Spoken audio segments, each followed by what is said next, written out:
రాష్ట్రంలో అధికారంలోకి వచ్చిన కాంగ్రెస్ పార్టీ ప్రభుత్వం ఏడాది కాలంలో అన్ని చేశామంటూ మరోసారి సంబరాల పేరుతో ప్రజలను ఆగం చేస్తుందని మంత్రి మాజీ ఎమ్మెల్యే పుట్ట మధుకర్ అన్నారు.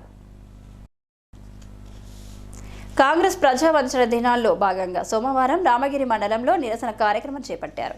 ఈ సందర్భంగా ఆయన మాట్లాడుతూ రేవంత్ సర్కార్ అన్ని రంగాల్లో విఫలమైందని, ఏ వర్గానికి మేలు చేయకుండా కేవలం గొప్పలు చెప్పుకోవడానికే పరిమితమైందన్నారు. ఎన్నికల సమయంలో ప్రజలను మోసం చేసేలా 420 హామీలను తయారు చేసిన మంత్రి ఎమ్మెల్యే గతంలో 5 సార్లు మంత్రి ప్రజలను మోసం చేశారని, ఈసారి ఏకంగా రాష్ట్ర ప్రజలను మోసం చేశారని ఆయన విమర్శించారు. రైతులకు రుణమాఫీ, రైతు భరోసా పేరుతో దగా చేసిన రేవంత్ సర్కార్ సంక్రాంతికి రైతు భరోసా ఇస్తామంటూ ముందస్తుగా రైతు సంబరాలు చేసుకోవడం విడ్డూరంగా ఉందన్నారు. ఇప్పటికే 2 సార్లు రైతు భరోసా ఇవ్వకుండా ఎగ్గొట్టిన ఘనత రేవంత్ సర్కార్కే దక్కుతుందన్నారు. ఈ నెల 4న ముఖ్యమంత్రి రేవంత్ రెడ్డి పెద్దపల్లి జిల్లాకు వస్తున్నారని, యువకుల పేరుతో నిర్వహించే సభకు హాజరు కానున్నారని, అయితే యువతకు విద్యార్థులకు ఏం చేశారో సమాధానం చెప్పాలన్నారు.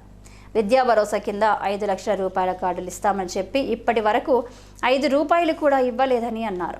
రాష్ట్రంలో ఏ వర్గాన్ని వదిలిపెట్టలేదని, రైతులను, యువకులు, విద్యార్థులను, మహిళలను, ఆడబిడ్డలను అందరినీ పథకాల పేరుతో దగా చేశారన్నారు. తెలంగాణ రాష్ట్రంలో కాంగ్రెస్ పార్టీ ప్రభుత్వం సంవత్సర కాలంలో పూర్తిగా పరిపాలనలో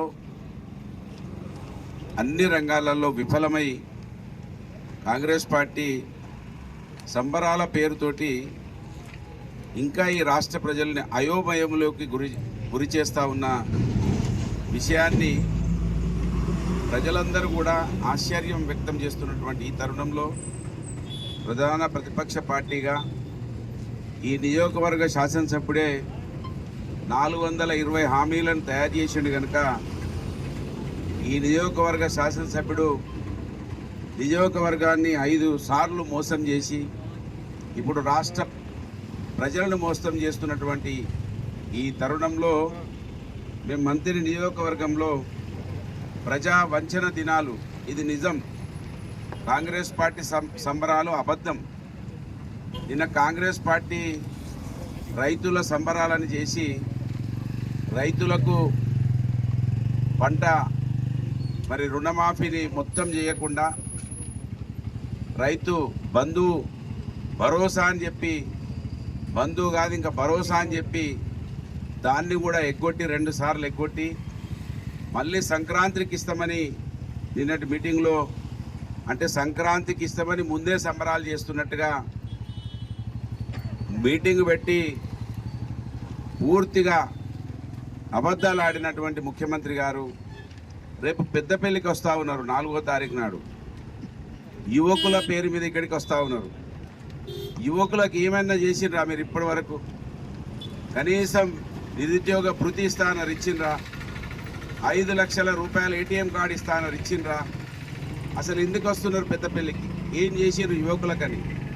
ఉద్యోగాలు బీఆర్ఎస్ పార్టీ ప్రభుత్వం ఇచ్చినటువంటి ఉద్యోగాలు మీరు సర్టిఫికెట్లు ఇచ్చి, కాగితాలు ఇచ్చి, ఆర్డర్స్ ఇచ్చి అవి మేము ఇచ్చినామని చెప్పుకుంటా ఉన్నారు. విద్యార్థులు కూడా నవ్వుకుంటా ఉన్నారు. కనుక పూర్తిగా ప్రజలను వంచి సంబరాలు చేసుకోవడం, దీనికి నిరసనగా ఈ నియోజకవర్గంలో ప్రజలను ఎప్పటికప్పుడు అప్రమత్తం చేస్తూ కాంగ్రెస్ పార్టీని మెడలు వంచితే తప్ప కాంగ్రెస్ పార్టీ లీడర్లను నిలదీస్తే తప్ప పథకాలు రావనేది ఇప్పటికే ప్రజలకు అర్థమవుతా ఉన్నది. సంవత్సర కాలంలో ప్రజలచే తిరస్కరించబడ్డది ప్రభుత్వం. నిర్మల్లో ఆర్టీఓ గారు కారును గాలబెట్టిండ్రు.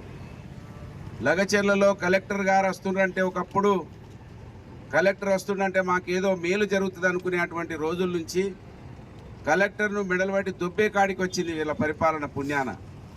అంటే బ్యూరోక్రసీ కూడా అవమానం జరిగింది కాంగ్రెస్ ప్రభుత్వ పాలనలో.